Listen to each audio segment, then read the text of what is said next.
하나님의 말씀 함께 봉독하겠습니다. 마태복음 1장 23절입니다. 우리 함께 봉독합니다. 보라, 처녀가 잉태하여 아들을 낳을 것이요 그의 이름은 임마누엘이라 하리라 하셨으니 이를 번역한즉 하나님이 우리와 함께 계시다 함이라. 아멘. 자리에 앉아 주십시오. 오늘은 마태복음 1장 23절 말씀 가지고 임마누엘이라는 제목으로 함께 말씀을 나누겠습니다. 어느 유대인이 어느 날 아주 고민스러운 얼굴로 랍비를 찾아갔습니다. 그리고 랍비에게 말을 하기를, 랍비여, 큰일 났습니다.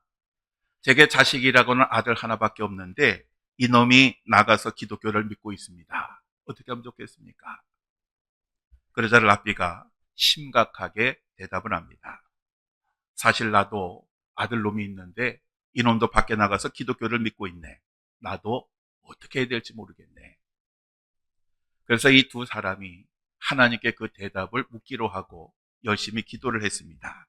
그랬더니 하나님께서 하나님의 목소리를 들려주셨는데 하나님께서 침울해 하시면서 이렇게 말씀하셨습니다. 그렇지 않아도 나도 심각하게 고민하고 있는 중이네. 나도 내 아들을 지상에 내려보냈더니 글쎄 이 녀석이 기독교를 만들었지 뭐야. 그래서 어떻게 이 문제를 해결해야 될지 고민 중이네 라고 말씀을 하셨다고 합니다.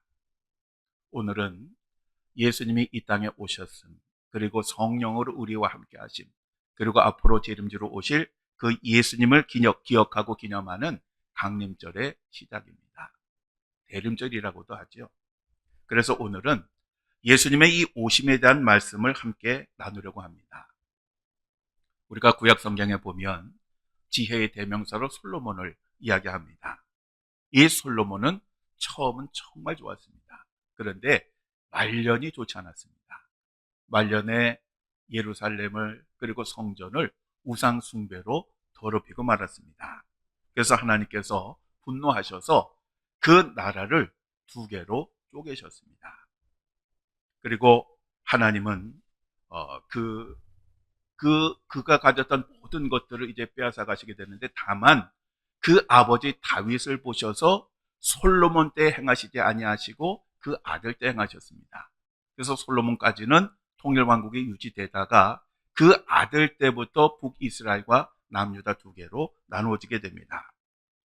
남유다의 첫 번째 왕은 솔로몬 왕의 아들인 르호보암이었습니다.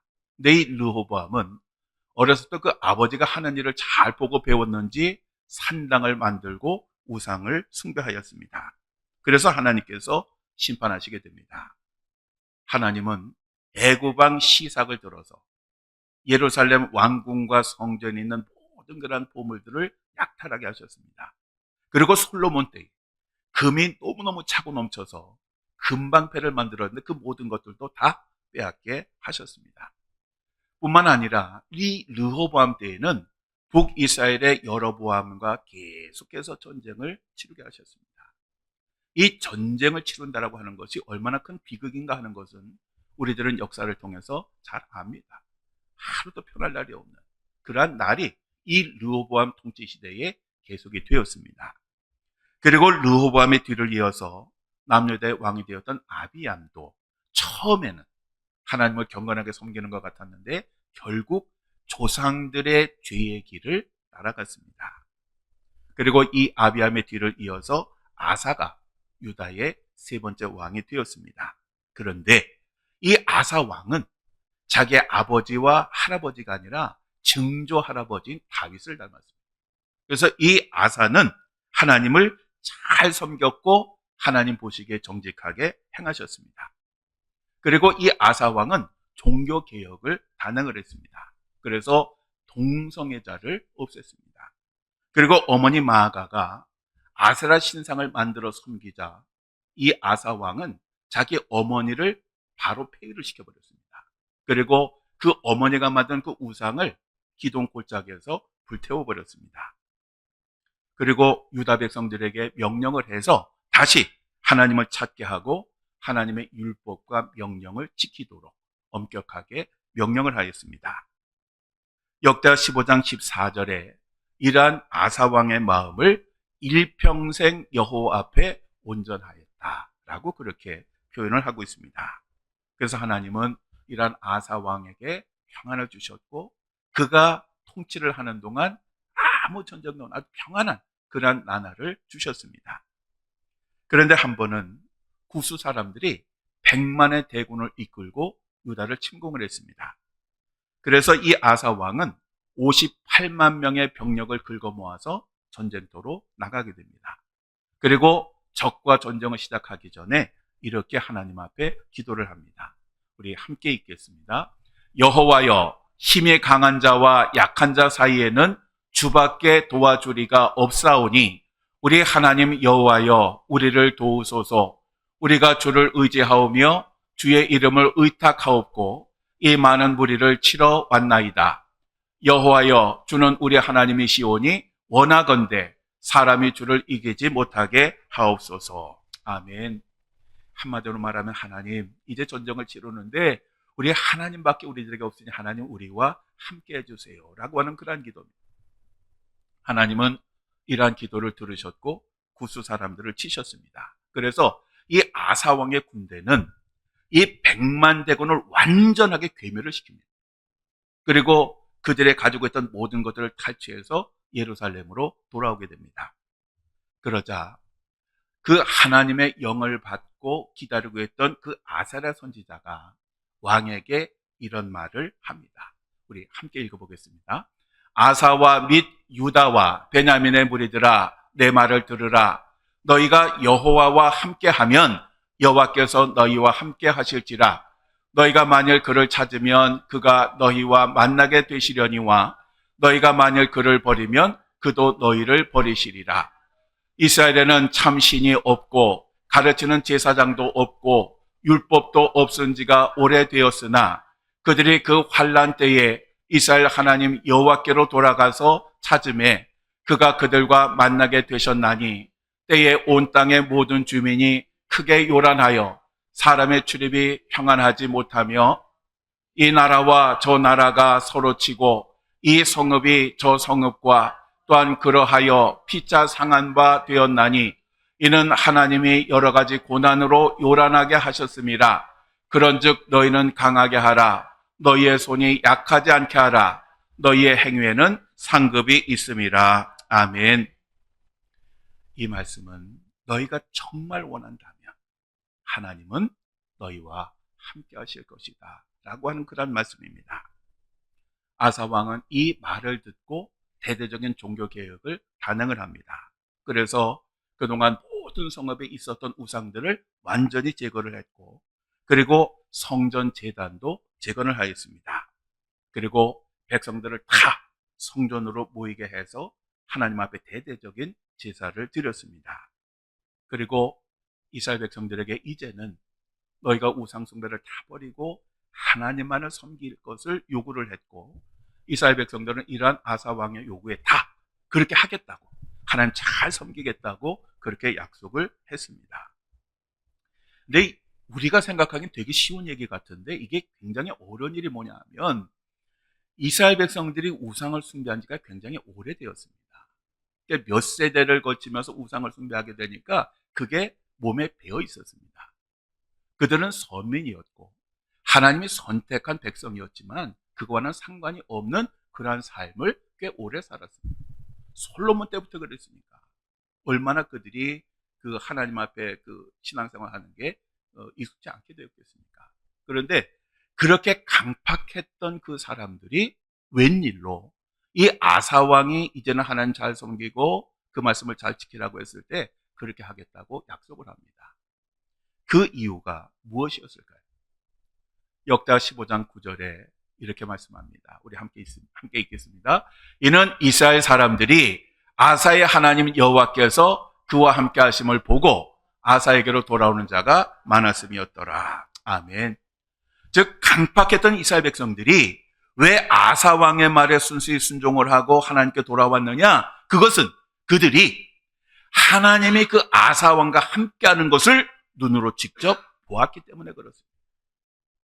하나님과 함께하는 왕의 그 말은 곧 하나님의 말씀이었습니다. 그렇기 때문에 그들은 과거의 삶을 돌이키고 하나님을 잘 섬기기로 약속을 하였던 것입니다.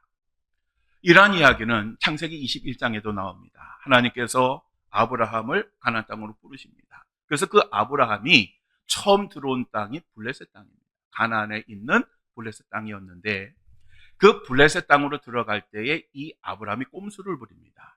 그것은 자기 아내가 너무너무 예쁘니까 만약에 블레셋 땅에 가게 되면 그 왕이 자기를 죽이고 그 아내를 빼앗을 것이다 라고 염려를 했습니다. 그래서 그가 생각해낸 게 뭐냐 하면 아내를 아내라고 부르지 아니하고 누이라 하겠다 이렇게 결심을 하고 그 안에 갔더니 정말로 그 블레셋 왕이 이 사라를 보고 홀딱 반해가지고 아내로 삼습니다. 그리고 이제는 그 아내의 오빠가 되는 그 아브라함에게 많은 재산도 주고 이제 그 땅에서 잘 살 수 있도록 모든 배려를 해줍니다. 자, 아브라함의 입장이라고 하면 여러분 어떨까요? 이제 부자도 되었고 이제 왕의 후광을 얻고 살게 되었으니 평안한 삶을 살게 되었다고 좋아했겠습니까? 자기의 아내를 눈뜨고 빼앗기게 되었는데 얼마나 슬펐겠습니까? 그런데 그 왕이 아내 사라와 첫날 밤을 치르기 전에 하나님께서 나타나셔서 그 왕에게 경고를 합니다. 그러자 그 블레셋 왕이 깜짝 놀라요. 그리고 그 사라를 다시 아브라함에게 돌려주면서 네가 왜 나를 속였느냐고 책망을 합니다. 사실 블레셋 왕의 입장에서 보면 얼마나 화가 났겠습니까? 왜냐하면 자기가 만약에 모르고 잘못 그 첫날 치루었다가 하나님에게 징계를 받으면 얼마나 비극이겠습니까? 그래서 이 아브라함에게 모든 것을 돌려보내줍니다. 그런데 이 그 블레셋 왕이요. 어느 날 군대 장관을 데리고 아브라함을 찾아옵니다. 아마 아브라함은 되게 불안했을 겁니다. 왜냐하면 그 왕만 찾아온 게 아니라 군대 장관까지 데리고 왔으니 이건 전쟁하자는 거 아니겠습니까? 근데 그 왕이 와서 뭐라 그러냐면 제발 너와 우리 사이에 불가침 조약을 맺자라고 말을 합니다. 근데 이게요 말이 안 되는 게 뭐냐면 급이 다릅니다. 한쪽은 한 나라의 왕입니다. 그러니까 한쪽은 누구냐? 군대가 있는 한 나라의 왕이 아니라 한 가족의 그냥 가장입니다. 근데 그 가장에게 와서 불가침 조약을 맺자고 청원을 합니다. 이게 말이 됩니까? 말도 안 되는 얘기죠. 그냥 정말 뭐 필요하다면 아랫사람 시켜서 해도 될 일인데 직접 군대 장관을 대동하고 와서 제발 나와 불가침 조약을 맺자라고 그렇게 부탁을 했습니다. 왜 그랬을까요? 그것은 이 블레셋 왕이 하나님께서 이 아브라함과 늘 함께 하심을 보았기 때문에 그렇습니다. 창세기 21장 22절 우리 함께 읽겠습니다. 그때에 아비멜렉과 그 군대 장관 비골이 아브라함에게 말하여 이르되 내가 무슨 일을 하든지 하나님이 너와 함께 계시도다. 아멘. 이 블레셋 왕이 정말 두려워했던 것은 아브라함이 아닙니다. 아브라함의 가족도 아닙니다. 그거는 한눈감도 안 됩니다. 정말 두려웠던 것은 그 한눈감도 안 되는 아브라함과 함께하는 하나님을 그가 보았기 때문에 그렇습니다. 그래서 제발 나와 불가침 조약을 맺어달라고 그렇게 호소를 했던 것입니다. 이처럼 우리 하나님과 함께한다라고 하는 것은 정말 놀라운 일이고 큰 복이 아닐 수가 없습니다. 우리 하나님이 누구십니까? 이 세상을 창조하신 분이십니다. 그리고 세상의 역사를 주관하시는 분이십니다. 모든 나라의 흥망성쇠를 쥐고 계신 분이십니다. 그 하나님이 나와 함께 하십니다. 이 얼마나 놀라운 일입니까? 2000년 전에 이 땅에 예수님이 오셨습니다. 마리아가 성령으로 인해서 예수님을 잉태하였습니다. 그런데 이러한 사실을 전혀 몰랐던 약혼자 요셉은 마리아가 다른 남자와 사이에서 아이를 가졌다고 생각하고 조용히 파혼을 준비합니다. 바로 그때에 천사가 나타나서 요셉에게 이렇게 말을 합니다. 다윗의 자손 요셉아, 내 아내 마리아 데려오기를 무서워하지 말라. 그에게 잉태된 자는 성령으로 된 것이라. 아들을 낳으니 그 이름을 예수라 하라. 이는 그가 자기 백성을 그들의 죄에서 구원할 자이심이라 라고 말을 합니다. 근데 이 천사의 말은 사실은 천사가 처음 한 말이 아니라 구약 시대의 어떤 예언자가 예언을 했던 그러한 말입니다. 이사 7장 14절 우리 함께 읽겠습니다. 그러므로 주께서 친히 징조를 너에게 주실 것이라. 보라, 처녀가 잉태하여 아들을 낳을 것이요 그의 이름을 임마누엘이라 하리라. 아멘. 천사가 한 말은 누구의 말이냐? 이사야가 하나님의 말씀을 대언했던 바로 그 말씀입니다. 그러면 왜 천사가 다른 말도 아니고 이사야 선지자가 했던 말을 인용을 했느냐? 그것은 구약 시대에 이미 오래전에 하나님이 하신 말씀이 이제 드디어 역사 속에서 이루어졌다라고 하는 것을 의미하는 것입니다. 예수님은 어느 날 갑자기 이 땅에 오신 것이 아니라 하나님께서 이미 계획하셨고 그 계획하신 때가 되니까 드디어 이 세상에 오신 것입니다. 그리고 그 아기의 이름을 임마누엘이라고 하라고 하셨습니다. 임마누엘이란 하나님이 우리와 함께 계시다라고 하는 그런 의미입니다.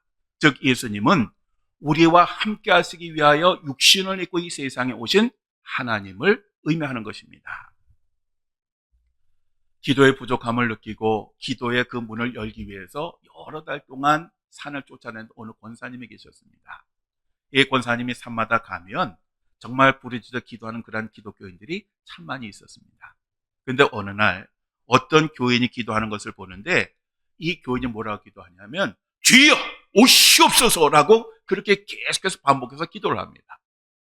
근데 이 권사님이 보니까 뭔가가 좀 있을 것 같습니다. 그래서 다른 장소로 가서 그 분의 그 기도하는 것처럼 주여 오시옵소서라고 아주 열심히 부르짖어 기도했습니다. 그랬더니 이렇게 기도를 했더니 자기의 가슴이 좀 뜨거워지는 것 같기도 하고 성령의 불이 내리는 것처럼 그렇게 느껴졌습니다. 그러던 어느 날 성경 공부에 참석을 했는데 성경 공부 지도하시는 분이 이 권사님에게 기도를 좀 하라고. 그래서 이제 대표 기도를 하게 되었는데 이 대표 기도를 하게 되었을 때 이분이 제일 처음 기도한 게 뭐냐면 주여 오시옵소서라고 하면서 기도를 시작했습니다. 그러자 성경 공부를 지도하던 분이 기도를 멈추게 하고 나서 그 권사님에게 뭐라 그러냐면 권사님 마태복음의 제일 마지막 부분을 한번 읽어주세요 라고 합니다. 그래서 이 권사님이 마지막 구절을 찾아서 읽습니다. 볼지어다 내가 세상 끝날까지 너희와 항상 함께 있으리라. 그러자 성경 공부를 인도하시는 분이 권사님에게 권사님은 이 말씀을 믿으십니까? 라고 묻습니다.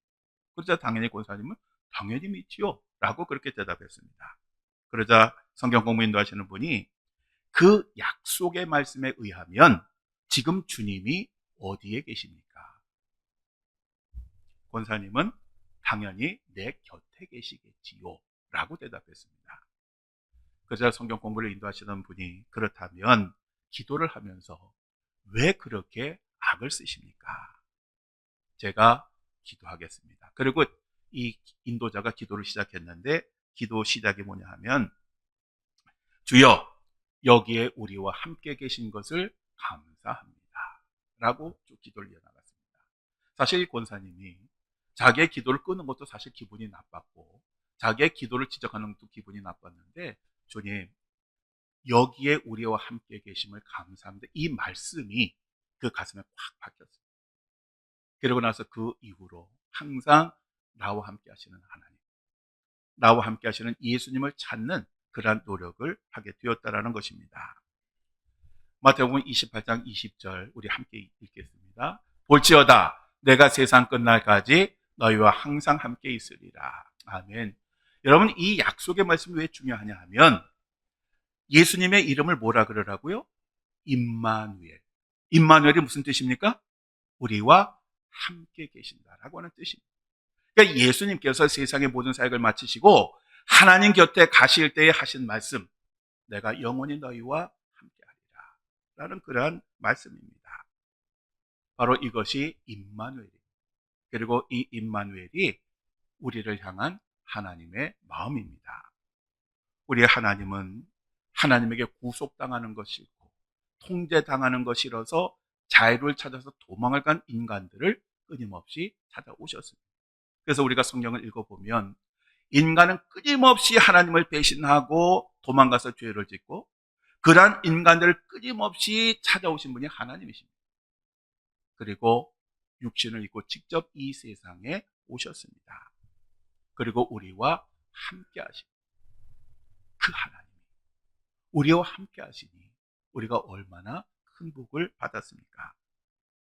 그런데 요한복음 1장 10절에 11절에 이렇게 말씀합니다. 우리 함께 읽겠습니다. 그가 세상에 계셨으며 세상은 그로 말미암아 지은 바 되었으되 세상에 그를 알지 못하였고 자기 땅에 오매 자기 백성이 영접하지 아니하였으나. 아멘. 이 말씀은 너무너무 슬픈 말씀입니다. 왜냐하면 하나님께서 인간을 창조하신 그 인간들이 아니야 우리 스스로 된 거야. 무슨 하나님이 우리를 창조해. 말도 안 되는 소리야.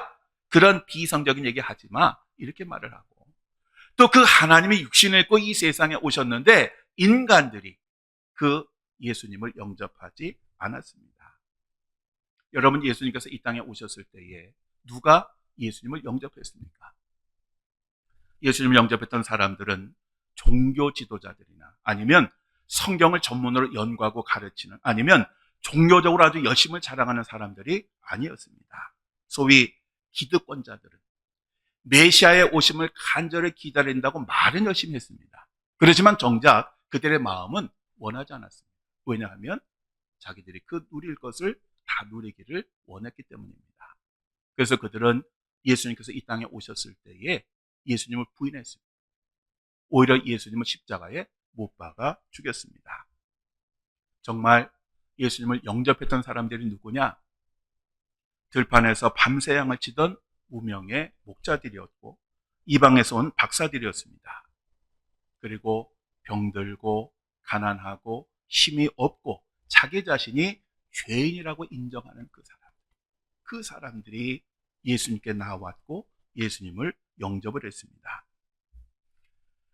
바로 이것이 무엇을 의미할까요? 오늘날 우리 세상을 한번 보시죠. 오늘날 이 땅에 오신 예수님을 영접하는 사람들은 어떤 사람들일까요? 정말 마음으로 간절히 사모하고 바라고 그 예수님을 마음에 모시고 사는 사람이 어떤 사람들일까요? 목사들일까요?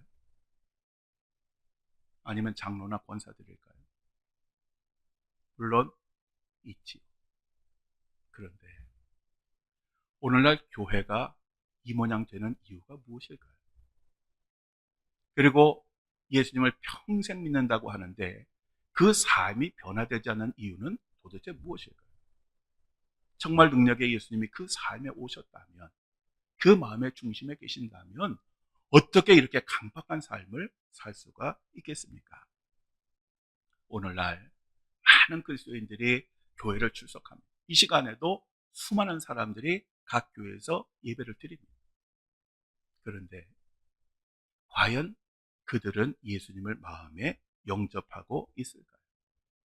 가만히 보면 항상 그 마음에 예수님이 없습니다.